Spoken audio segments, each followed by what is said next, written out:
যখন নহমীয়র ভাইরা ইসরায়েল থেকে এসে পৌঁছলেন, তখন তিনি বাবিলের মধ্যে ছিলেন, যা ইতিমধ্যেই মেদো পারসিক দখলে ছিল। এবং সেখানে পৌঁছে তিনি তাদের জিজ্ঞাসা করলেন, জেরুজালেমের অবস্থা কেমন? দেখুন কি ঘটেছে। নহমীয় 1:4।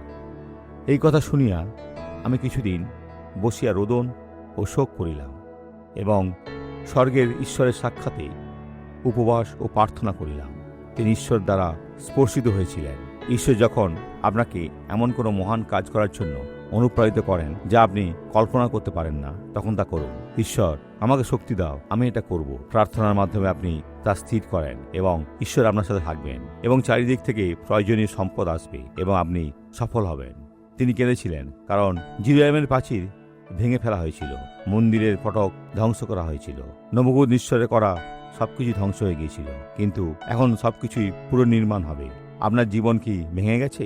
চলুন কি তা নতুন করে গড়ে তুলি, কারণ আপনাদের দেহ ঈশ্বরের আত্মার মন্দির। আসুন আমরা প্রার্থনা করি।